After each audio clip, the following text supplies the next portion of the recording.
This is a story from Can't Stop the Music, and it's called For Kathy, because I wrote it for my cousin Kathy. And this is going out to all my friends at breastcancer.org, for you, Soleil, and Joe, and whoever else is interested. Here it is. For Kathy. I don't even know which line to get in, she says. Me neither, I tell my 13-year-old cousin and best friend, 1 year my junior. It was the end of a lengthy, and with that we both roar with carefree adolescent laughter. It was the end of a lengthy conversation we had just been having about death. I don't recall exactly what had prompted such a conversation to begin with, but I remember the overlying theme was one of fear. Where do you go when you die? What does it feel like? How do you know what you're supposed to do when you get there? My cousin Kathy and I were pretty much inseparable from the ages of 11 and 12, around the time that her parents divorced. Her mother, having a hard time dealing with the situation, spent a great deal of time with mine back then, looking for advice and moral support, since my mother had divorced years earlier. Consequently, that put me and Kathy together on a regular basis, and we became fast friends. We grew up together, belonged to the same Brownie troop, attended the same conservative Protestant church, and spent many a pleasant summer attending Christian camp in Plainville.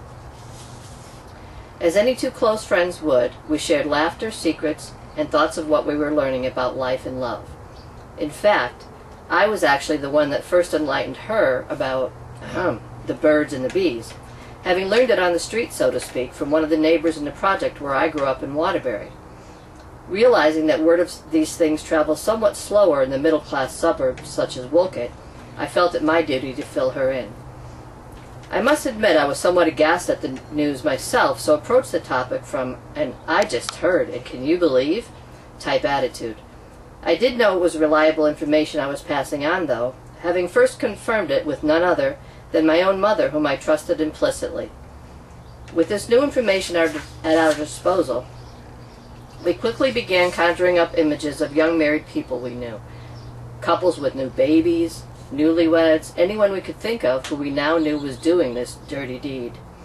She threw out a name, and then I would, the first obvious couple that came to mind being Ned and Linda, her brother and sister-in-law, who at the time were maybe not newlyweds in the true sense, but certainly acted like it, since every time they came to Kathy's house for a visit, Linda would be sitting on Ned's lap, the two of them petting and pawing at each other, exhibiting the type of behavior that, looking back, might have caused me to say, "Get a room." That is, if I even knew what that meant.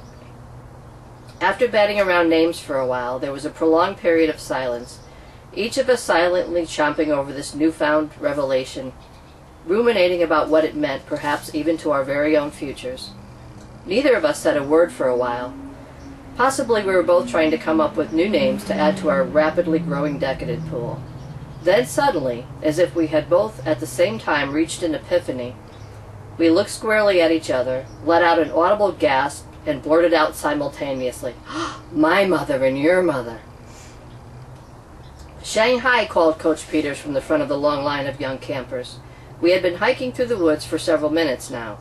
This was the first night of camp, the traditional Shanghai hike. Its purpose was to get the campers acquainted with one another, so they'd line us up, 2 by 2.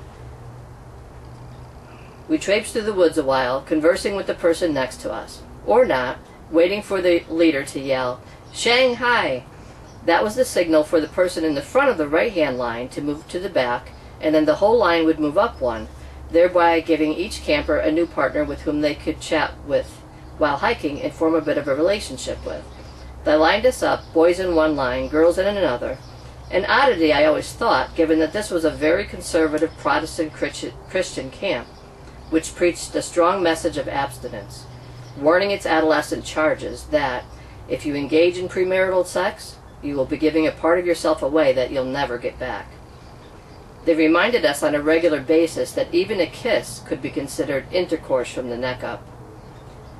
By the time the Shanghai hike ended, you knew a few more people you didn't know before. If you were lucky, you might have even met a few new friends of the same gender with whom you might be sharing sleeping space, since the girls always outnumbered the boys by at least some, so they could never get it exactly boy-girl, boy-girl. But if you were a young girl given to developing somewhat prematurely, the Shanghai hike could prove to be awkward and uncomfortable. Such was the case with my dear cousin Kathy. who had really blossomed that year. I myself was not lucky enough to suffer such a malady, not then and not ever. But Kathy was another story. So that's why when a young man by the name of Barry approached my cousin at the end of the Shanghai hike, pointed a finger straight at her chest and inquired, "What are those?" My cousin, flabbergasted, blushed a bright red and immediately crossed her arms over her chest. He means the buttons, Kath," I quickly whispered into her ear. "The buttons." She was wearing a denim jacket which she had adorned with several safety pin style buttons typical of the 70s. Some with splashy psychedelia, a few smiley buttons, one that read "Right On," and of course the ever-popular peace sign. "Oh, the buttons," she said, letting out a relieved giggle. That was certainly not the last we would hear of Barry. The next day Kathy was off doing her own thing. I had stayed behind at the girls' cabins watching one of my fellow female campers doing the last of her duck walks, which consisted of squatting low to the ground, holding a hand around each of one's ankles, and walking like a duck. It was a typical punishment meted out for such transgressions as failing to neatly make your bunk, showing up late at the dining hall, or, God forbid, missing a religious service at the tabernacle. No sooner had Joan completed her penance and left the scene when I see Kathy running toward me, spitting repeatedly on the ground in disgust. "Jill," she practically screamed at me, "what is a French kiss?" And I actually knew. Not through any personal experience, of course, but I had heard of it, and I had at least a rudimentary knowledge. I explained to her what I had heard, in the most clinical terms, of course, and Kathy burst into the cabin, zipped open her suitcase, and pulled out a bottle of Listerine. Once back outside, she guzzled down large amounts, alternately gargling, then spitting, leaving several brown puddles of foaming brown-tinted saliva all over the ground near the girls' cabins. I don't know exactly how and when she made the transition, really, but at some point she must have decided she liked it after all, because by the end of camp week that year, my cousin was practically Frenching them all.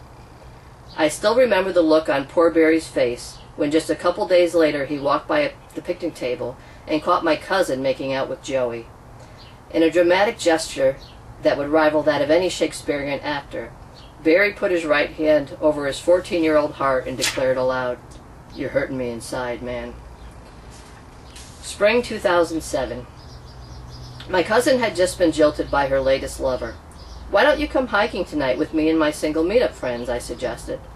"Al, the organizer, is a real flirt, and he's partial to blondes." And Kathy was a blonde, at least at the time. I gave her Al's email address so she could sign up for the hike. They exchanged a few flirtatious emails back and forth during the day. I knew she wasn't really interested in developing a relationship, just looking for a little attention to quell the pain of rejection. But what neither of us could have anticipated in this would-be ego boost equation was Sit-upon Sue. Sit-upon Sue was new to the meetup group, and I knew instantly upon seeing her that she didn't quite fit in somehow. This was a group of carefree, footloose, and fancy-free singles. Sit-upon Sue was a petite brunette who wore her hair pulled back into a ponytail so tight it could have almost been a bun. She was wrapped in a shawl she held tightly around her tense shoulders, and tied around her waist was a sit-upon, which every former Girl Scout knows is a 2-foot square fashioned from a washable canvas, stuffed with something soft to cushion one's rear end, and sewn about the edges with a simple loop-over stitch, easy enough for a girl of 6 or 7 to master on her own. The idea was to wear it around your waist while hiking, so if you needed to take a break, you could sit upon it. For some reason, Al took a shine to Sit-upon Sue that night and completely ignored my cousin. We took the 20-minute hike to a mountain peak, the goal being more about socialization and enjoying a sunset than exercise. The fare for the evening was wine and cheese. Since our conservative Christian upbringing forbade alcohol, neither Kathy nor I was a drinker. But this night we drank anyway, especially Kathy. Upon our descent, my cousin, feeling a little buzzed, was loudly voicing her disappointment over Al's lack of attention to her. "Why is he talking to her?" she complained. "He's supposed to be flirting with me. She's not even a blonde." We walked down the narrow path, 2 by 2, reminiscent of our Christian camp days. Kathy and I together, Al and Sit-upon Sue just a few paces behind us. Suddenly my cousin, in her wine-induced silly state, decided she had a solution. "Shanghai!" she shouted. "Shanghai!" Nobody moved. And of course nobody got it. Nobody but me, of course. We both burst out laughing at the private joke, sharing the significance in a knowing way that only two people who have shared a lifetime of experiences can. It was a great moment. We're very different, my cousin and I. She's carefree and spontaneous. I'm cautious and analytical. I'm a thinker, she's a doer. She's always upbeat and can cheer up anyone because she's just a joy to be around. She would do things I would never dare. She's the part of me I wish I had, so always enjoyed in her. She's my alter ego. In many ways, I think I have always lived vicariously through her. So, my dear cousin, you needn't fear death, for if I do happen to get there before you, you can bet in my typical analytical fashion, I will have figured out what to do, where to go, and when I figure out which line to be in, I will be saving a spot for you in it, right next to me.